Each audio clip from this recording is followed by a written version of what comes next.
Mesdames et Messieurs les sénateurs, j'ai été, à beaucoup d'égards, honoré d'être choisi parmi les personnalités qui ont été ou seront entendues par votre mission d'information en forme de commission d'enquête au sein de votre commission des lois. Et j'ai volontiers, naturellement, déféré à votre invitation, d'autant plus qu'elle ne souffre aucune possibilité d'être contredite. Absolument. Et le défenseur des droits serait le dernier à nier effectivement cette prérogative des commissions d'enquête. Ce que je vais vous dire, naturellement, est un peu, je le pense, d'une nature différente, et beaucoup même d'une nature différente de ce que vous avez entendu jusqu'à maintenant, dans la mesure où les personnes qui ont été entendues par votre commission d'enquête sont des acteurs directs ou indirects des faits sur lesquels vous enquêtez, en amont ou en aval. Pour ce qui me concerne, et vous venez de le dire, Monsieur le Président de la Commission, ce que je peux vous apporter, c'est un éclairage sur une notion née il n'y a pas si longtemps dans notre pays, à la fin des années 90, la déontologie de la sécurité, et sur les moyens que le défenseur des droits, qui en est aujourd'hui, depuis la réforme constitutionnelle de 2008 et la loi organique de 2011 chargée, peut vous apporter pour, en quelque sorte, vous instruire sur ce sujet. Bien que, à travers, vous le savez, les très nombreuses rencontres que nous avons souvent eues entre la Commission des lois et le Défenseur des droits, vous ayez déjà sur beaucoup de ces sujets, beaucoup de notions, encore récemment, lors de la mission que vous avez effectuée sur ce que j'appellerais le moral des forces de police et dont le rapporteur était M. Grosdidier. L'article 4 de la loi organique du 29 mars 2011 confie, parmi les 5 missions qui sont les siennes, au défenseur des droits la mission de veiller au respect de la déontologie par les personnes exerçant une activité de sécurité sur le territoire de la République. Ce contrôle concerne et s'applique aux policiers nationaux, militaires de la gendarmerie, policiers municipaux, agents de l'administration pénitentiaire et douaniers, agents de surveillance des transports en commun, dont vous savez que, je fais une parenthèse, du fait des lois récentes, notamment de la loi qui est intervenue il y a 2 ans, ils ont aujourd'hui des prérogatives qui les rapprochent beaucoup des forces de police et de gendarmerie, les agents de sécurité privée, surveillance, gardiennage, services d'ordre privé, les enquêteurs privés aussi, j'appellerais les détectives. Dans le cadre de cette mission de veille du respect de la déontologie par les forces de sécurité, le défenseur des droits traite des réclamations individuelles. L'année dernière, elles se sont montées dans ce domaine à 900, mène des réflexions sur des sujets d'intérêt général, par exemple la doctrine du maintien de l'ordre, l'usage des armes de force intermédiaire. Elle met en place des actions de sensibilisation, notamment par les formations que nous dispensons dans les écoles de police, de gendarmerie ou de l'administration pénitentiaire. Je rends naturellement dans ce domaine des avis au Parlement sur les projets de loi, justement sur la loi Savary dont je parlais il y a un instant, ou en matière de sécurité publique. Nous avons beaucoup travaillé avec votre commission pendant toute la période de l'état d'urgence sur les lois destinées à lutter contre le terrorisme ou sur la loi, par exemple, qui a modifié les termes de la légitime défense pour les policiers. Nous réalisons aussi des missions d'observation, et justement, je vais en parler, à l'occasion par exemple, de démantèlement de camps de migrants à Calais, à Paris, ou d'autres circonstances dans lesquelles une observation indépendante est utile. En 2017, donc, nous avons reçu 1228 saisines dans le domaine de la déontologie de la sécurité. J'ai donné 900 par erreur, je me référais à 2016. 1228 saisines en 2017 dans ce domaine de la déontologie de la sécurité. Dans le cadre des enquêtes qu'il a fait sur les réclamations individuelles, le défenseur des droits a la possibilité de demander la communication de pièces administratives ou judiciaires. Le secret de l'enquête ou de l'instruction ne peut être opposé au défenseur. Les pièces couvertes par le secret médical ou par le secret professionnel entre un avocat et son client lui sont également accessibles, si la personne concernée lui en donne l'autorisation. Il peut d'autre part effectuer des vérifications sur place. Il peut procéder à l'audition des réclamants, des témoins, des mises en cause, qui peuvent se faire assister, naturellement, de la personne de leur choix. Dès lors qu'une enquête judiciaire est en cours ou qu'une juridiction est saisie sur les mêmes faits, comme c'est le cas dans la présente affaire, le défenseur des droits a l'obligation de solliciter l'accord de l'autorité judiciaire, plus souvent c'est le parquet, avant de mettre en œuvre ses pouvoirs d'investigation. Tous les éléments réunis au cours des investigations, témoignages, rapports administratifs, éléments de l'enquête judiciaire, certificats médicaux, vidéos, sont présentés et débattus contradictoirement au cours des auditions, puis par écrit dans une note récapitulative qui est adressée aux mises en cause et auquel celui-ci ou celle-ci doit répondre avant que nous prenions une décision.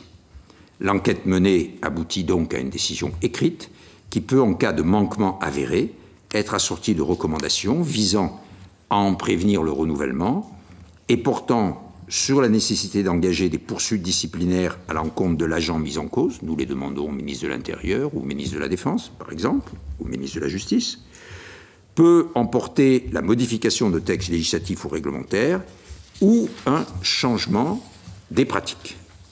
Parmi les 10 demandes de poursuites disciplinaires que j'ai formulées en 2017, 3, car je le souligne, moins de 10% des cas qui me sont présentés entraînent de ma part une déclaration de manquement, c'est-à-dire que dans plus de 90% des cas qui me sont présentés, la demande du réclamant est soit injustifiée, soit il est impossible de se faire une détermination. Je le souligne parce que nous ne sommes pas là comme une sorte de surveillant général pour la police.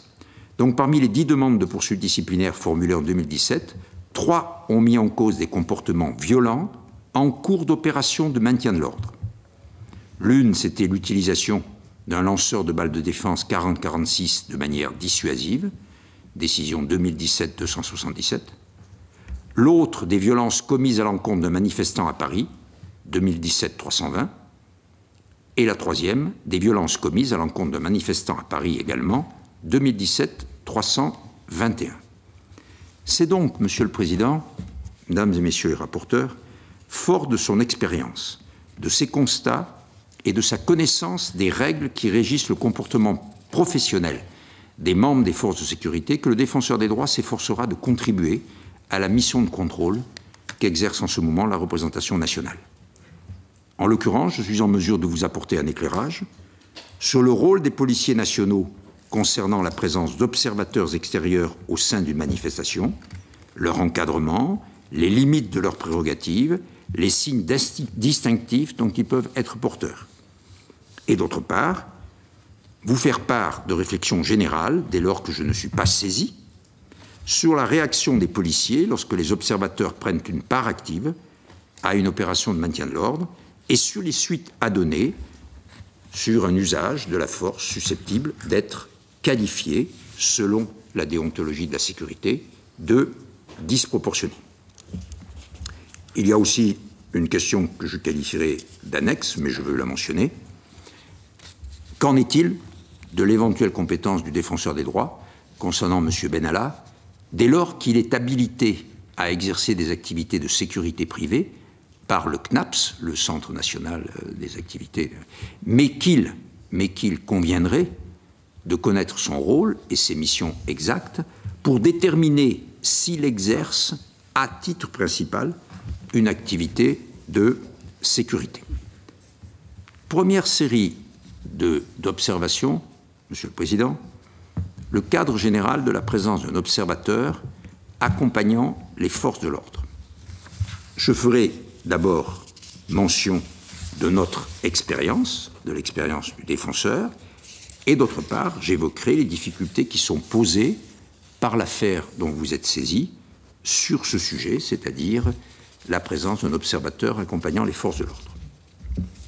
La présente affaire pose la question du cadre juridique prévoyant la présence d'observateurs accompagnant les forces de l'ordre.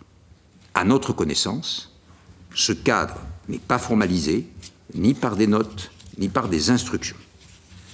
Donc, c'est dans ce cadre, en quelque sorte inexistant, que je vais m'exprimer.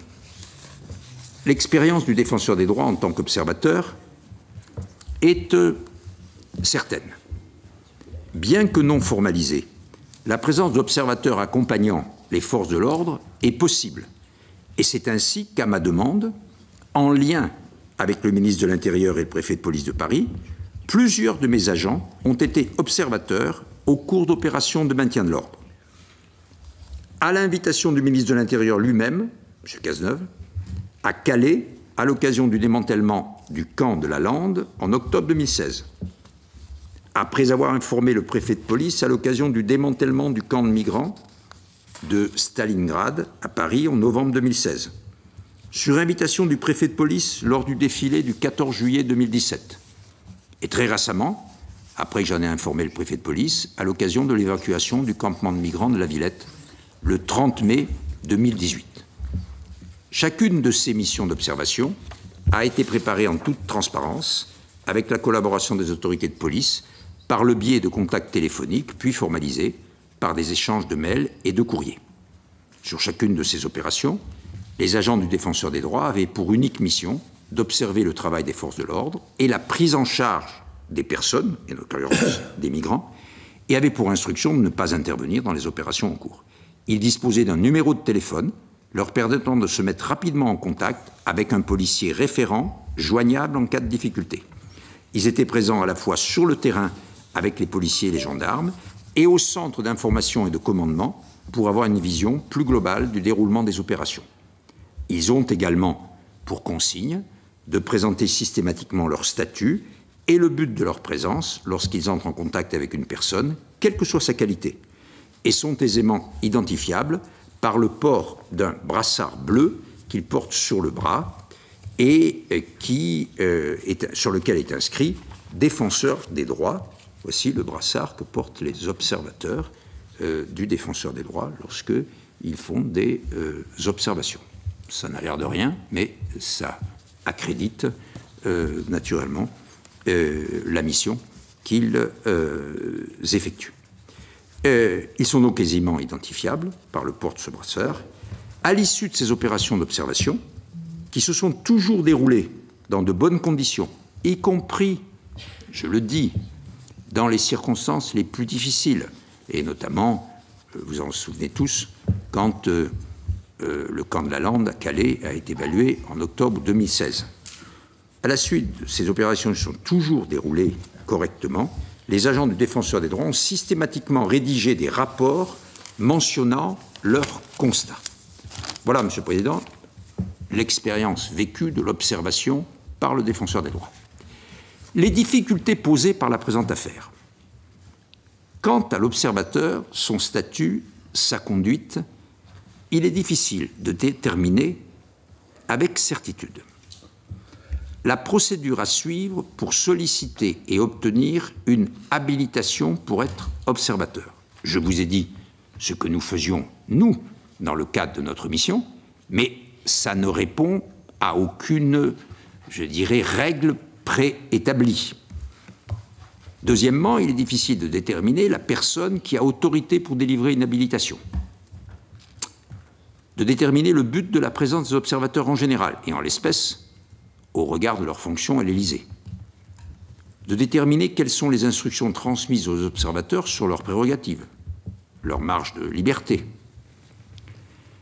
de déterminer les signes devant être portés par les observateurs susceptibles de les identifier sans les confondre avec des membres des forces de l'ordre qu'ils ne sont pas, les mesures de sécurité à prendre pour éviter qu'un observateur soit mis en danger, et à ce titre, le port d'un casque de policier par un seul des observateurs, alors que ni le second observateur ni le référent n'en portent, peut interroger.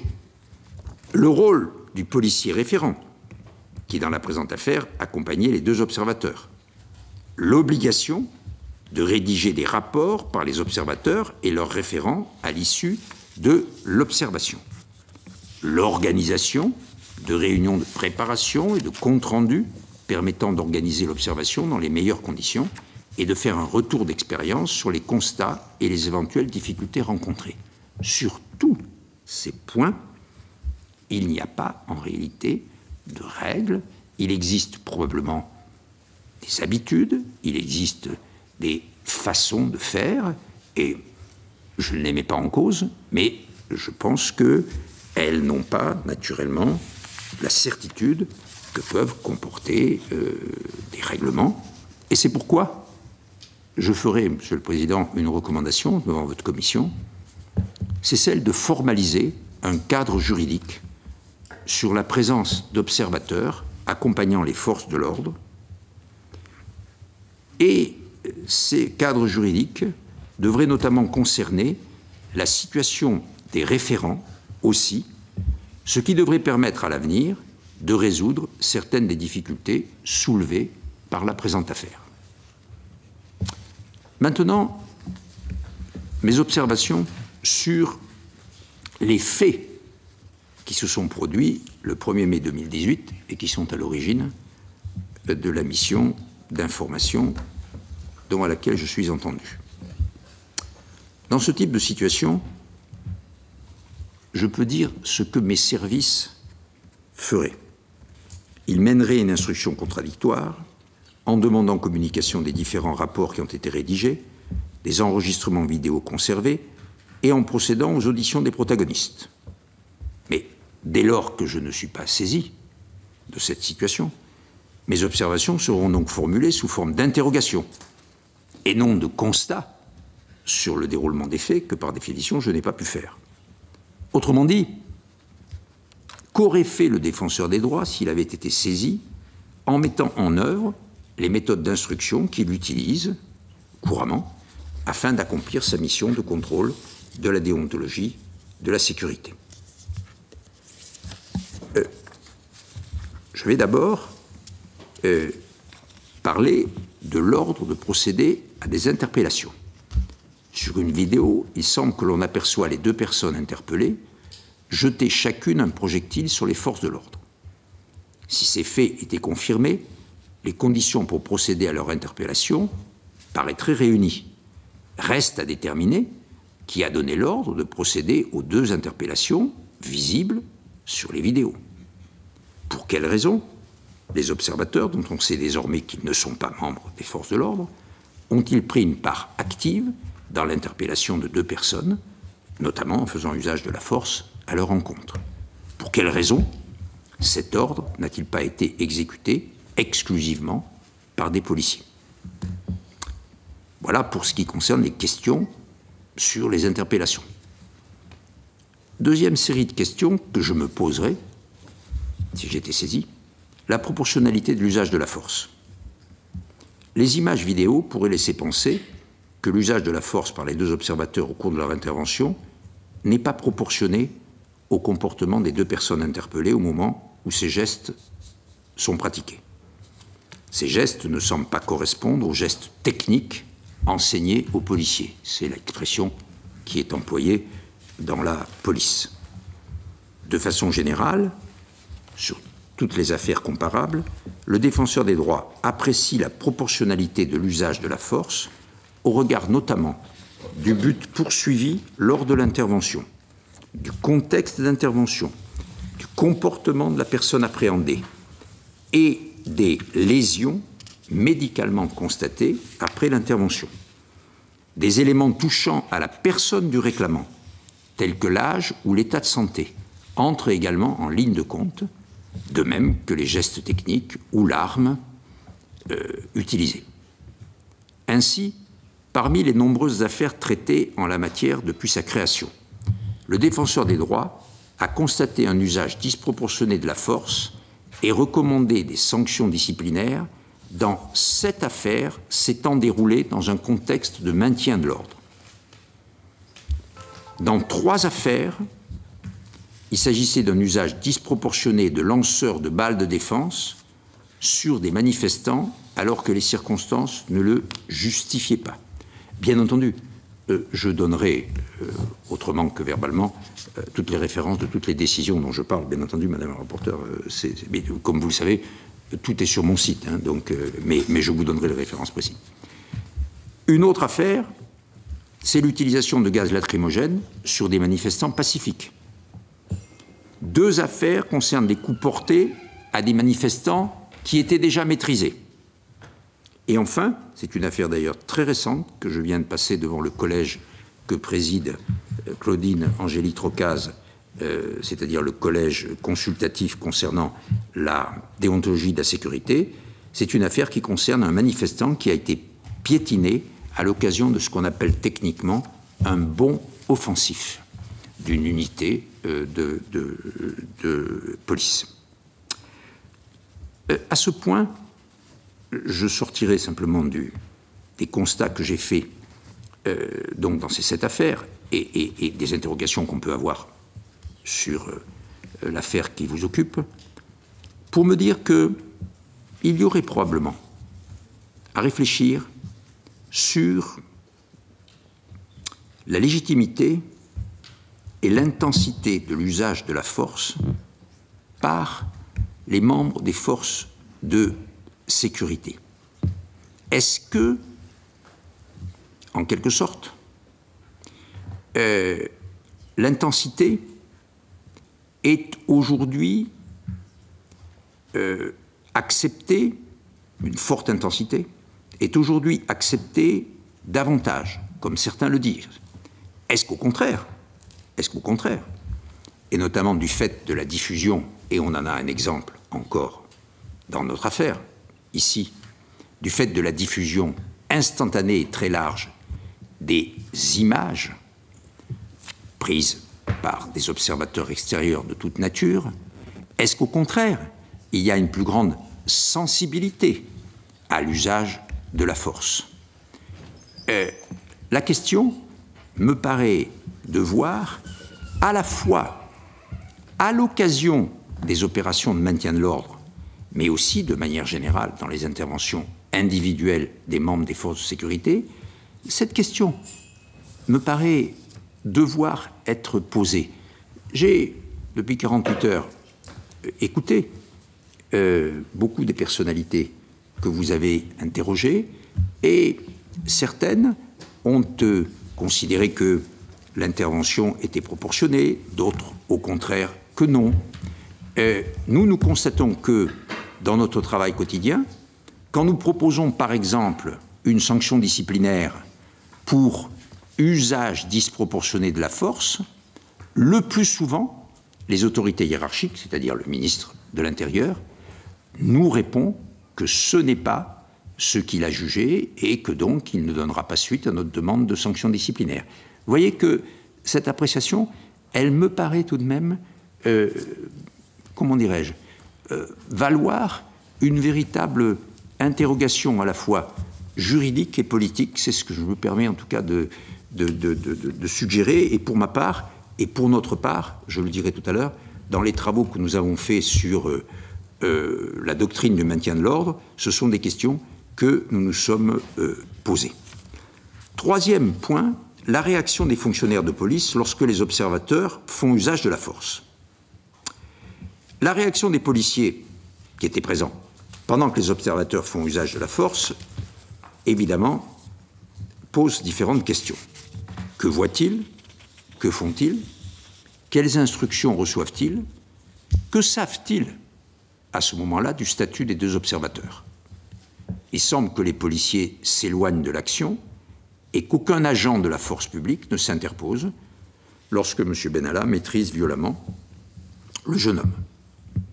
Est-ce que, c'est une question que nous nous posons toujours dans nos instructions, est-ce que les images vidéo donnent ou pas une vision exacte de la situation? Les policiers pensent-ils avoir affaire à un collègue?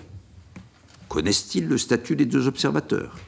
Les policiers pensent-ils que l'usage de la force à l'encontre du jeune homme est proportionné? Ça revient au débat que je disais tout à l'heure sur la légitimité et l'intensité de l'usage de la force. Sur les différentes vidéos qui circulent dans les médias, il semble que le policier référent, chargé de prendre en charge les deux observateurs, est régulièrement en retrait de l'action. Il semble ne pas intervenir pour expliquer aux observateurs le cadre et les limites de leur présence, ni intervenir auprès des autres policiers présents. Quatrième point, les suites données à ces événements. Les policiers présents ont-ils rédigé des rapports à l'issue de leur mission, comme c'est la norme, dans les réclamations traitées par le défenseur des droits, notamment sur les violences dont ils ont été témoins et qui ont fait l'objet de l'ouverture d'une information judiciaire après la diffusion des vidéos sur les réseaux sociaux, c'est-à-dire après le 18 juillet. La hiérarchie des policiers, informée très rapidement après les faits grâce aux vidéos circulant sur les réseaux sociaux, a-t-elle demandé des rapports circonstanciés aux policiers qui sont intervenus? Pour quelles raisons ces faits, vraisemblablement décrits dans des rapports, semblent ne pas avoir eu immédiatement de suite, ni judiciaire, en vertu de l'article 40 du Code de procédure pénale, ni administrative, avec une saisine de l'IGPN? L'absence de saisine de l'inspection générale, dès le 1er mai, s'explique-t-elle par le fait que les observateurs ne sont pas policiers, ou parce que les réactions des policiers visibles sur les vidéos ne sont pas susceptibles de révéler des manquements? Au regard des incertitudes qui semblaient exister sur le statut des protagonistes et aussi sur les responsabilités prises par les membres de la hiérarchie policière, on pourrait s'interroger sur l'éventualité d'une enquête immédiate de l'IGPN. Enfin, dernière question, il semble que le CNAPS a délivré une habilitation à M. Benalla le 9 juillet 2018 pour être dirigeant d'une entreprise de sécurité privée. Cette habilitation aurait-elle été remise en cause si les faits du 1er mai avaient donné lieu à une enquête judiciaire ou administrative? Permettez-moi pour conclure, comme je l'ai dit tout à l'heure, Monsieur le Président, Madame et Monsieur le rapporteur, de souhaiter que la présente situation ne nuise pas à la pratique des observateurs, car l'observation extérieure et indépendante est une garantie de transparence indispensable au bon fonctionnement des services publics et en particulier de ceux qui sont chargés des missions particulièrement difficiles de la sécurité et du maintien de l'ordre. C'est pour ça, Monsieur le Président, que cela me conduit, pour terminer, à rappeler quelles sont les préoccupations du défenseur des droits et les propositions du défenseur des droits quant à la doctrine, comme on dit, du maintien de l'ordre. Vous savez que nous avions reçu, au début de 2017, une demande d'étude de la part du président de l'Assemblée nationale, M. Claude Barthelone, et que j'ai rendu cette étude au président de l'Assemblée nationale actuel, M. François de Rugy, en janvier 2018. Cette étude dresse un bilan des outils et des méthodes du maintien de l'ordre au regard des règles de déontologie, et je me suis appuyé pour cela sur une quarantaine de professionnels compétents en la matière, sur des éléments comparatifs internationaux et enfin sur les recommandations formulées à l'issue du traitement de réclamations individuelles. Et cette mission d'étude a été conduite sous ma responsabilité par Claudine Angéli-Trocaz. Je pense qu'il serait souhaitable que les recommandations issues de ce rapport soient prises en compte dans le cadre des travaux que mène aujourd'hui d'ailleurs la police nationale en vue de faire évoluer la doctrine du maintien de l'ordre. Elle me semble pouvoir, en tout cas, vous éclairer pour ce qui vous concerne dans le cadre de vos travaux. 3 principales conclusions ou recommandations, je terminerai là-dessus. La gestion du maintien de l'ordre doit reposer sur l'emploi de forces professionnalisées et formées, comme les compagnies républicaines de sécurité et la gendarmerie mobile, mais alors qu'aujourd'hui, la pratique du maintien de l'ordre est assez disparate. Elle est disparate entre l'Île-de-France et les régions, elle est disparate entre les unités constituées et spécialisées et celles qui ne le sont pas. Je pense véritablement que tout milite en faveur d'un renforcement de la formation et du contrôle des forces chargées de l'ordre public. Deuxième recommandation, c'est celle qui concerne, et on en a souvent parlé naturellement, de l'usage des multiples armes de force intermédiaires dont certaines, il faut bien le dire, quoique qualifiées de non létales, sont susceptibles de faire des dégâts absolument considérables, y compris de conduire à des décès. Nous sommes saisis de plusieurs cas, naturellement, de blessures graves ou de décès à la suite d'utilisation de armes de force intermédiaires dans des manifestations. En particulier, les 2 lanceurs de balles de défense LBD 40-46 et le Flashball Super Pro sont des armes qui provoquent des dangers, qui sont souvent utilisées sans respecter toutes les règles d'emploi. Et je rappelle que le flashball, par exemple, ne fait pas partie de la dotation des gendarmes mobiles et qu'il a été retiré de la dotation des policiers nationaux. Ce qui montre que les objurgations du défenseur des droits ont eu quelque efficacité. Mais il fait encore partie de la dotation d'autres unités de gendarmerie qui sont susceptibles d'intervenir en maintien de l'ordre en renfort des gendarmes mobiles. J'ai donc recommandé que tous les lanceurs de balles de défense soient retirés de la dotation des forces de sécurité qui interviennent en maintien de l'ordre. Je ne parle pas des interventions individuelles, je parle du maintien de l'ordre. Et enfin, je voudrais dire que j'ai constaté ce que l'on peut appeler une certaine judiciarisation du maintien de l'ordre, ce qui me paraît soulever des difficultés au regard de l'équilibre entre les enjeux de sécurité, d'une part, qui sont clairs, et la protection des libertés publiques. J'ai donc recommandé de recentrer le maintien de l'ordre sur la mission de police administrative, de prévention et d'encadrement de l'exercice de la liberté de manifester, dans une approche d'apaisement, de désescalade, comme on dit aujourd'hui, et de protection des libertés individuelles. J'ai proposé de renforcer la communication et le dialogue dans la gestion de l'ordre public avant et pendant le déroulement des manifestations, afin notamment de rendre plus compréhensible l'action des forces de sécurité et de favoriser la concertation.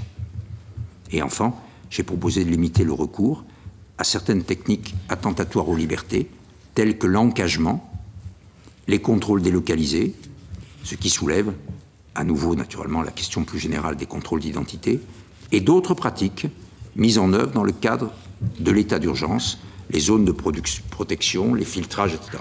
Voilà, Monsieur le Président, je pensais que ouvrir la perspective de l'ensemble des questions que peut poser le maintien de l'ordre aujourd'hui peut permettre à une haute assemblée souvent avide de réflexion en profondeur peut vous permettre de toucher du doigt un certain nombre de sujets qui sont, à mon sens, le contexte dans lequel se situe une affaire que l'on peut naturellement traiter de manière tout à fait ponctuelle et en tout cas une information judiciaire est en train de le faire, bien entendu, dans le cadre du Code pénal et du Code de procédure pénale, mais qui doit être aussi, à mon avis, replacé dans la perspective d'un enjeu très fort pour la démocratie. Comment est-ce qu'on assure la liberté de manifester, c'est-à-dire les libertés publiques, tout en garantissant la sécurité des manifestants, de ceux qui ne manifestent pas, et des forces de sécurité, et en respectant, notamment pour ces dernières, les principes et les règles de la déontologie de la sécurité. Merci, Monsieur le Défenseur des droits, pour ces propos liminaires qui ont présenté la profondeur et la précision qui caractérisent vos propos lorsque vous venez devant notre commission. Certaines de vos questions, voire de vos réserves, rejoignent incontestablement nos préoccupations, rejoignent les nôtres. Vous avez, dans un premier temps, rappelé un peu le cadre général du contrôle qui est le vôtre de la déontologie des forces de sécurité, puis après, vous avez abordé plus directement les questions qui sont à l'origine un peu de notre commission d'enquête qui veut essentiellement vérifier l'existence ou non de dysfonctionnements qui ont conduit à la situation et à l'émotion que vous avez développée. J'ai noté d'ailleurs que vous avez axé une large partie de vos propos sur la présence d'observateurs et sur la question de savoir comment cette présence qui est reconnue utile par tout le monde peut être mieux encadrée, en tout cas mieux prévenue, mieux circonscrite. Et la Commission verra si à la fin de ses travaux il y a lieu sur ce point d'effectuer ou non une recommandation avec la puissance ou le degré de force qui lui apparaîtra nécessaire. Monsieur le Défenseur des droits, nous allons maintenant, vous vous en doutez bien, aller plus précisément dans le cœur de notre sujet. Et je vais donner la parole à nos deux rapporteurs qui vous poseront les questions qu'ils souhaitent et éventuellement à celles et à ceux qui assistent à cette réunion pour alimenter le débat sur ce point particulier. Alors, je donne la parole à notre collègue Muriel Jourda pour les premières questions, Madame la rapporteure. Merci, Monsieur le Président. Merci, Monsieur le Défenseur des droits. Merci pour votre propos. Qu'il devient difficile de vous poser une question désormais. Néanmoins, je vais m'y risquer. Elle n'est pas si grande, mais je vais m'y risquer en risquant à la fois d'être redondante. Mais j'ai besoin d'avoir votre avis dans le cadre de vos compétences de défenseur des droits sur une situation qui nous a été exposée au cours de ces auditions. Vous savez, vous l'avez dit, qu'une vidéo a été tournée à l'occasion des manifestations du 1er mai, qui a été mise sur les réseaux sociaux très rapidement, dès le 2 mai. Et tout aussi rapidement, a été identifiée sur cette vidéo une personne qui interpellait des individus au cours d'une manifestation, cette personne se révélant être un observateur, Monsieur Benalla, pour le citer, qui donc intervenait au milieu des forces de police, dans le cadre d'une interpellation que d'aucuns ont pu qualifier d'un peu rugueuse, et ne maîtrisant pas, là aussi ça a été établi, vous l'avez rappelé, des gestes techniques de l'interpellation. Cela a été révélé assez rapidement, notamment au ministère de l'Intérieur, qui l'a su dès le 2 mai, et qui donc s'est rendu compte qu'il s'agissait d'un observateur qui avait probablement, mais on ne le savait pas exactement et on n'en connaissait pas les conditions, échappé à son référent, puisqu'un observateur, même si les règles n'existent pas, est toujours dans la pratique accompagné d'un référent policier qui est à la fois chargé de sa protection, mais aussi de vérifier qu'il n'a pas de comportement inapproprié. Donc nous sommes dans cette situation connue dès le 2 mai du ministère de l'Intérieur. Le ministère de l'Intérieur ne saisit pas l'IGPN pour connaître notamment les circonstances de ces actes. Le 18 juillet, une nouvelle vidéo est médiatisée. Cette vidéo concerne la même personne, mais en des circonstances un peu différentes, de sorte qu'apparaissent à l'écran des éléments qui n'apparaissaient pas, à savoir le fait que cet observateur, M. Benalla, portait un brassard de police et avait également une radio sur laquelle il conversait. Et là, le ministère de l'Intérieur saisit l'IGPN, nous disant, et c'est Monsieur le ministre de l'Intérieur qui l'a dit au cours de son audition, que le fait qu'on découvre désormais le brassard de police et la radio étaient des éléments suffisants pour justifier la saisine de l'IGPN. Ma question est la suivante. Estimez-vous, au regard de ces éléments, que l'IGPN aurait dû être saisie dès le visionnage de la première vidéo de l'interpellation le 2 mai? Monsieur le défenseur des droits, vous avez la parole bien sûr pour répondre à cette question. J'ajoute une petite précision. Ces délais ont fait, involontairement, que les vidéos, la plupart des vidéos devaient avoir disparu, puisque nous avons dépassé le délai de 30 jours, et que l'ensemble des enregistrements qui ont pu être faits par le réseau Acropole ont disparu, puisque nous sommes après le délai de 60 jours.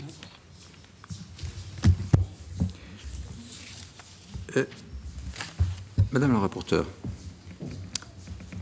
quant à la saisine de l'IGPN, après la connaissance qu'on a eue des événements et des personnes impliquées dans ces événements par les vidéos, je distinguerai une saisine de l'IGPN qui serait, ça s'appelle comme ça, pour faire une enquête administrative, purement administrative.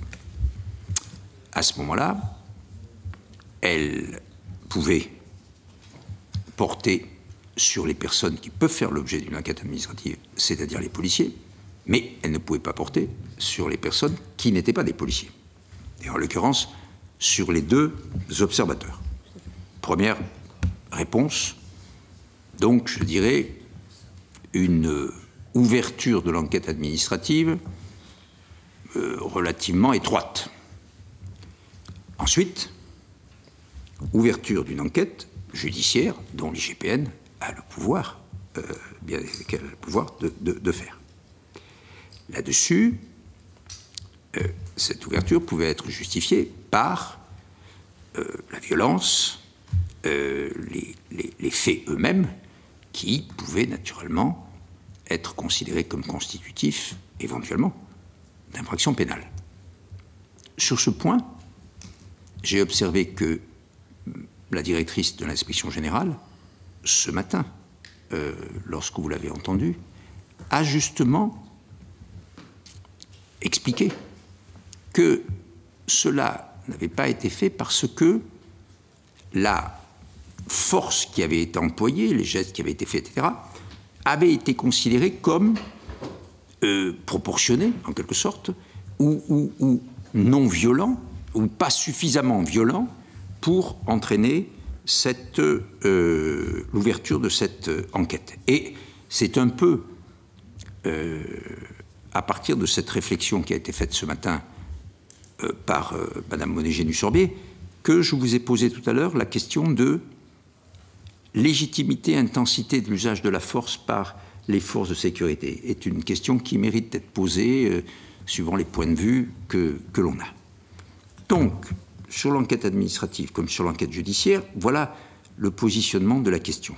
Et je vous ai dit tout à l'heure, que, de mon point de vue, la question pouvait vraiment se poser au moment des faits, puisque vous avez bien parlé du 2 mai, d'ouvrir, en tout cas, une enquête judiciaire, mais je me garderai bien, Madame la rapporteure, de vous donner là-dessus une opinion du défenseur des droits, parce que je n'ai naturellement aucun titre à le faire, mais ça fait partie des questions qui méritent d'être posées.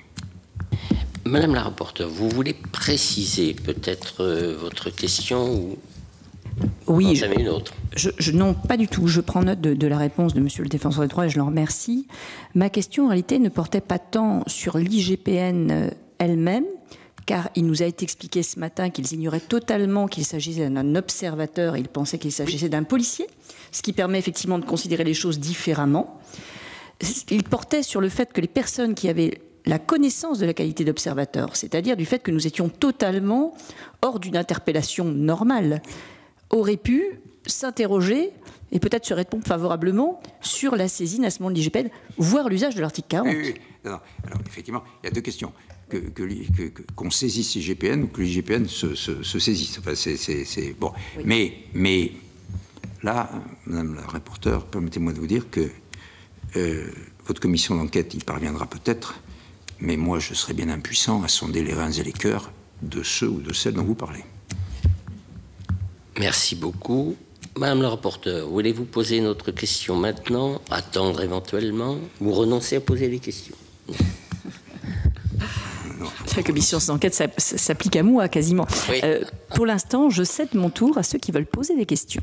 Alors, vous cédez nécessairement votre tour à notre collègue Jean-Pierre Sueur.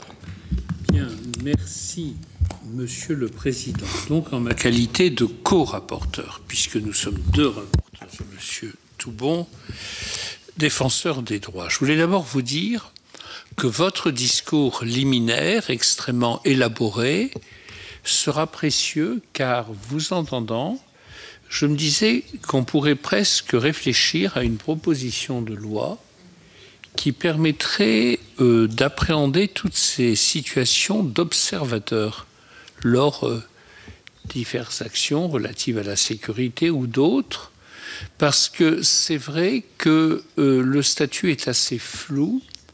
Nous avons eu beaucoup de mal à savoir qui était à l'origine de la décision de faire que M. Benalla soit rapporteur, soit observateur, excusez-moi, la journée est longue, soit observateur. Hein, et nous avons eu quelques peines à bien comprendre qui, dans la police, était tuteur, s'il y avait un tuteur, et donc chargé de l'accompagner, voire de rendre compte de ce qui s'est passé, puisqu'une des questions, vous l'avez peut-être vu, que nous avons eu l'honneur de poser à Monsieur le préfet de police est la suivante. Finalement, dans cette affaire, le préfet de police de Paris, comme le ministre de l'Intérieur, ont été informés des faits par l'Élysée, mais pas par quelqu'un de la police nationale. Or, compte tenu de la gravité des faits, il eût été quand même évident que le responsable de la sécurité publique sur place rende compte de ce qui s'est passé au préfet de police et au ministère de l'Intérieur. Alors, donc, merci pour cet apport qui pourra, je crois, donner lieu à des travaux utiles. J'ai deux questions. La première sur la question de l'article 40. Je crois que il y avait déjà un article 40 assez célèbre dans la sphère parlementaire qui nous fait réagir très souvent. Mais de triste réputation. Oui, et alors nous avons maintenant, nul n'ignore dans la République française, l'article 40 du Code de procédure pénale qui dit que toute autorité constituée, etc., qui a connaissance d'un délit ou d'un crime est tenu d'en informer le procureur de la République sans délai. À cet égard, nous avons posé à Monsieur le ministre de l'Intérieur la question de savoir pourquoi il n'avait pas appliqué l'article 40. Parce que lorsque la vidéo apparaît, il est clair qu'il y a un membre du cabinet du président de la République qui fait usage de force, une force policière, alors qu'il n'est pas policier et qu'il n'a aucun titre à le faire. Qui de plus s'arroge des signes distinctifs de la police nationale alors qu'il n'a aucun titre à le faire. Monsieur le ministre de l'Intérieur nous a dit, et monsieur le préfet de police nous a dit, dès lors que l'Élysée est saisi, et c'est vrai que l'Élysée était saisi, puisque c'est l'Élysée qui les a saisis l'un et l'autre, il revenait au directeur de cabinet du président de la République, au secrétaire général, et pourquoi pas au président de la République lui-même, de saisir la justice. Et alors tout le monde se renvoie la chose, et personne n'a en définitive appliqué cet article. Donc je voulais savoir quelle est, en tant que défenseur des droits, votre appréciation sur le fait que tout le monde se dérobe alors qu'il y a un délit qui est patent devant l'application de l'article 40. Il est vrai que cet article 40 ne comporte pas de sanction quand il n'est pas appliqué. C'est la première question. Je ne sais pas si je pose la deuxième. Si vous voulez, monsieur le défenseur des droits est très complet tout à l'heure, nous en avons loué. Bon, alors je peux poser la deuxième. Noter également que la question est très complète. Il fera une réponse globale. En deuxième lieu, on se pose tous la question. Imaginons, dans les diverses responsabilités que nous avons pu exercer les uns des autres, quelqu'un qui dysfonctionne aussi gravement. Il est quand même indispensable qu'il y ait pour le moins une sanction. Monsieur le directeur de cabinet met en œuvre une sanction. Et il met à pied la personne pendant 15 jours. Il le prive de son salaire dans des conditions d'application qui ont pu donner lieu à quelques débats. Et après, il revient.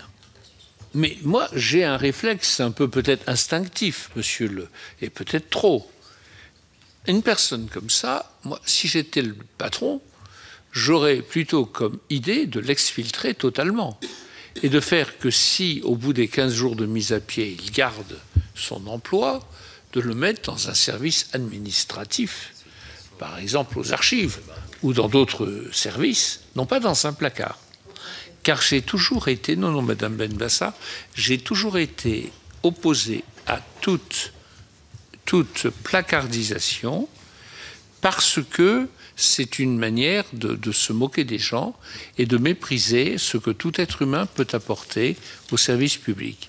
Mais en tout cas, de ne pas le mettre après, de ne pas le placer en première ligne dans des matières qui ont trait à la sécurité et à la protection. D'ailleurs, monsieur le porte-parole de l'Élysée dit qu'après sa mise à pied, il a été déchargé des questions de protection, de sécurité. Mais alors après, nous avons demandé à monsieur le directeur de cabinet comment ça s'est traduit. Parce que... Et je vais bien sûr arriver à votre question. Mais j'arrive à la question. Comment ça s'est traduit ? Eh bien, ça s'est traduit par le fait que le dit personnage, naturellement, il n'était pas responsable de la sécurité ni de la protection, mais il continuait à s'occuper des déplacements privés du président de la République.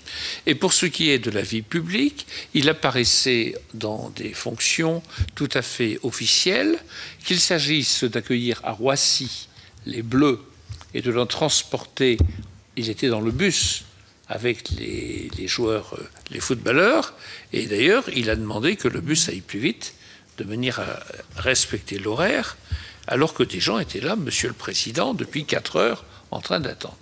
Bon, s'est occupé du 14 juillet, il s'est occupé de Simone Veil et de l'entrée au Panthéon des cendres de Simone Veil. Donc, on peut... Et Antoine. Donc, on peut se dire quand même qu'il y a eu mal donne au sens où on a le sentiment qu'après, comme avant, il était pratiquement dans des fonctions analogues. Est-ce que cela, est-ce que ça vous paraît conforme au droit, vous qui êtes le défenseur des droits? Premièrement, que personne n'utilise l'article 40. Deuxièmement, qu'après la mise à pied, la personne retrouve ses fonctions précitées. Voilà.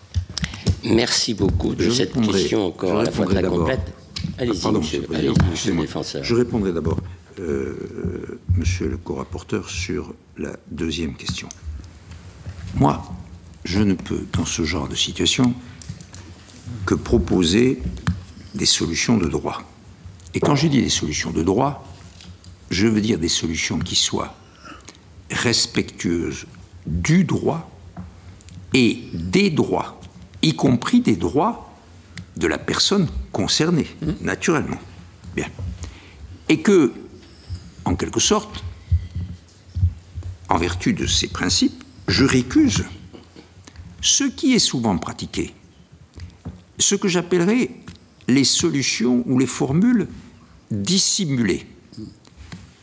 Il me paraît que, de manière générale, et nous avons, par exemple, dans des réclamations portant sur les sujets de discrimination, nous avons des cas où nous voyons, par exemple, des personnes qui vont être discriminées, par exemple, parce qu'on va leur confier des fonctions ou des dossiers qui sont considérés comme péjoratifs ou inférieurs.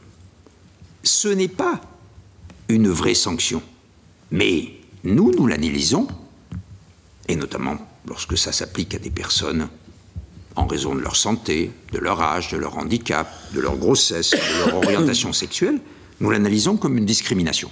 Donc, je vous répondrai simplement que je ne peux pas, naturellement, juger de ce que vous avez dit sur le cas de la personne qui fait l'objet de la commission d'enquête, mais je peux dire que si, après, la règle de droit est bien appliquée, c'est correct. Si ce n'est pas le cas, ce n'est pas correct. Et ce que je crois, c'est que, dans ces affaires-là, vous le savez, le droit du travail, surtout s'agissant d'une personne qui était, d'après ce que je comprends, contractuelle, donc le droit du travail est pleinement applicable. Sur la première question, c'est-à-dire sur l'application de l'article 40, je vais vous répondre et je dirai à la Commission et à tous ceux qui sont présents ici ou qui nous regardent, nous écoutent, entendez bien ma réponse et pour ce qu'elle est, car ma réponse sera tout entière fondée sur l'indépendance et l'impartialité qui constituent la substance même du statut du défenseur des droits. Si j'avais été saisi dans ma mission de contrôle de la déontologie de la sécurité, j'aurais agi comme je l'ai déjà fait dans un cas que j'ai eu à connaître à l'occasion des manifestations contre la loi travail du printemps 2016. Par ma décision 2017-320 du 1er décembre 2017, j'ai signalé les faits au parquet. De la même façon, j'aurais pu le faire dans la présente circonstance. Mais, je ne suis pas devant vous, monsieur le corapporteur, mesdames et messieurs, comme simple citoyen, comme ancien collègue parlementaire de longue date, comme ancien garde des Sceaux, ou que ce soit d'autre. Vous m'entendez en tant que défenseur des droits. Et en cette qualité, je n'ai pas à exprimer d'opinion. J'accomplis une mission constitutionnelle et en l'occurrence, je n'ai pas eu à le faire. Votre réponse était très claire, monsieur le défenseur des droits. Je vais passer la parole maintenant à notre collègue Esther Benbassa. Je trouverais illégitime, inéquitable, que vous n'ayez qu'une minute pour votre question. Donc vous en avez 2. Oh, merci. Quelle mansuétude. Quelle mansuétude, oui. Merci, monsieur le Président. D'abord, je voudrais faire une petite rectification. Il n'y a pas eu de suspension de traitement pendant la mise à pied de monsieur Benalla, mais une future retenue sur ses congés payés. En retard, oui, voilà. Écoutez, maintenant je reviens mes questions un peu plus importantes. Enfin, c'était important quand même, cette rectification. Je voulais savoir, monsieur le défenseur des droits, si vous avez déjà eu des remontées d'incidents liés à ce genre d'observateurs agissant lors de manifestations parallèlement, enfin, aux côtés des forces de l'ordre ou parallèlement aux gendarmes, etc. Deuxième question, est-ce que ce jour-là, à la Contrescarpe, enfin, sur la place, est-ce que l'intervention des CRS était justifiée puisqu'il s'agissait, paraît-il, hein, je ne connais pas tous les détails, paraît-il d'un apéro festif. Et si je me réfère à ce qu'a dit la directrice de l'IGPN, il s'agissait des gestes techniques mal maîtrisés et sans préjudice corporel. Et M. Strozda a dit il n'a pas relevé d'acharnement entre M. Benalla et les personnes qu'il frappait. Alors, peut-être que vous avez plus de détails. Et puis, vous avez parlé du fait que M. Benalla avait un agrément, n'est-ce pas? Peut-être je me suis trompée. Un agrément pour créer sa boîte privée. C'est une nouveauté. Enfin, pour nous. Bah, aujourd'hui, on ne l'a pas entendu. Peut-être je me suis trompée. Une habilitation. Une habilitation comme agent de sécurité privée. Une habilitation. Voilà. Et que cela c'était une signifie? habilitation qui aurait été donnée, et c'est dans une des auditions d'ailleurs que vous avez faites ici que ça a été dit, qui aurait été donnée en 2014 pour expirer, puisque c'est des habilitations de 5 ans, en 2019. Voilà, une habilitation donc comme agent de sécurité privée. Et la question que j'ai posée, c'était justement, que j'ai posée d'emblée, c'était de savoir si l'activité qu'exerçait M. Benalla était effectivement celle d'un agent de sécurité privée, auquel cas, par hypothèse, j'aurais été compétent comme défenseur des droits parce que je suis compétent, voilà. Mais c'est la seule question que je pose et elle est purement hypothétique. D'accord.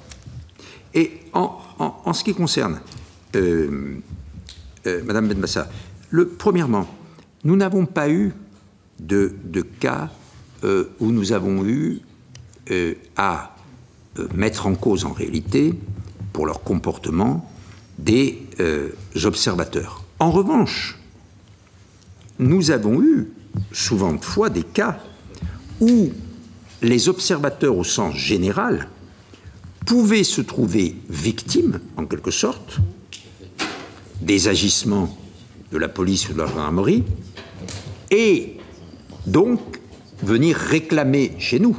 Par exemple, c'est le cas de journalistes qui peuvent avoir été pris à partie ou qui peuvent avoir été blessés. C'est le cas aussi d'un certain nombre de personnes qui pouvaient se trouver dans les... Donc, oui, nous avons eu à traiter de cas d'observateurs, mais non pas du tout comme éventuels auteurs de manquements contraires aux règles de déontologie, mais au contraire comme victimes de ces éventuels manquements.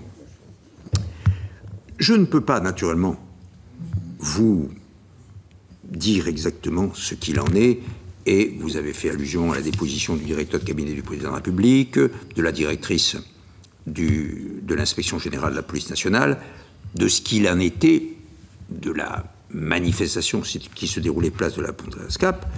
Je reviens simplement sur ce que j'ai dit déjà à 2 reprises. Il y a une vraie question d'appréciation de ce qu'est l'usage de la force et à quel degré l'usage de la force, en quelque sorte, est admissible ou pas admissible. Et on voit bien que, pour certains, cette admissibilité est assez haute, et pour d'autres, elle est beaucoup plus basse. Et j'ajoute, Madame Benbassa, que je pense que c'est peut-être une des questions que, dans l'information judiciaire, les magistrats seront amenés à élucider, puisqu'il est clair qu'un des 4 chefs d'accusation se porte sur, justement, effectivement, les violences qui ont été exercées et est-ce qu'elles sont de nature à être qualifiées pénalement. Donc, attendons là-dessus que les juges fassent leur travail.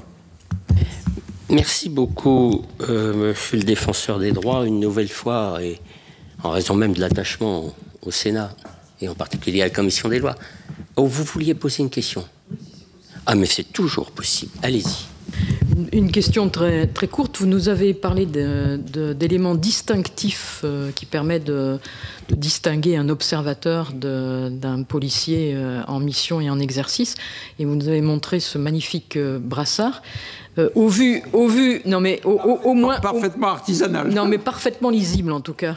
Et a priori, dans les auditions qu'on a eues, c'est le premier élément qu'on a d'un élément distinctif. Est-ce que, à votre connaissance, vous connaissez d'autres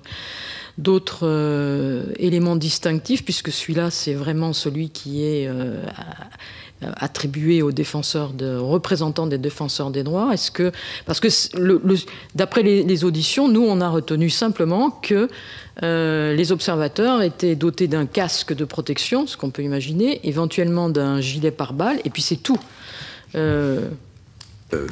Madame la sénatrice, j'en connais au moins deux. D'abord, évidemment, la presse, qui est toujours affublée de signes distinctifs, y compris... Même en tant qu'observateur. Oui, mais c'est là où je rejoins ce que vient de dire tout à l'heure le président Sueur. Établir une réglementation sur les observateurs, les référents, etc., est indispensable. Je crois qu'il faut sortir de ce flou. Mais en même temps, ce sera très difficile, car l'observation comprend naturellement, par exemple, le travail de la presse, qui ne peut pas être encadré, sauf à mettre en cause la liberté de cette dernière. Donc, je dirais qu'un journaliste... Alors, vous savez très bien que, de toute façon, il y a des systèmes d'accréditation de la presse, etc. Mais si j'ose dire, un journaliste n'a jamais à demander l'autorisation pour faire son métier, bien entendu. Donc, je pense que il y a donc les journalistes qui ont effectivement la presse, mais il y a aussi, dans certaines circonstances, ce que j'appellerais des ONG, des associations, notamment celles qui s'occupent de questions humanitaires ou de questions médicales, par exemple, et qui sont sur les lieux et qui soit ont une mission précise, par exemple pour certaines la prise en charge sanitaire par exemple, mais d'autres sont simplement là comme observateurs et elles peuvent à ce moment-là être effectivement de manière très lisible, distinguées, avec un brassard, avec la dénomination de leur organisation par exemple. Donc je crois que de ce point de vue, à mon avis, les exigences minimum du statut d'observateur pourraient être relativement faciles à établir si vous pensez que ce serait opportun. Merci beaucoup pour ces dernières précisions. Je reviens sur les remerciements que j'allais vous prononcer tout à l'heure. C'est toujours d'un grand intérêt pour nous, monsieur le défenseur des droits, de vous entendre, en particulier au Sénat, en particulier à la Commission des lois. Vous connaissez notre attachement à la défense des droits, aux droits fondamentaux, aux libertés fondamentales. C'est donc encore une fois une audition que vous nous avez permise, qui a été très très intéressante. Maintenant, liberté fondamentale, ce qui est la mission que la Constitution, dans l'article 51.1, m'a confiée, ça consiste, entre autres, à aider la représentation nationale elle-même à défendre les droits et les libertés fondamentales.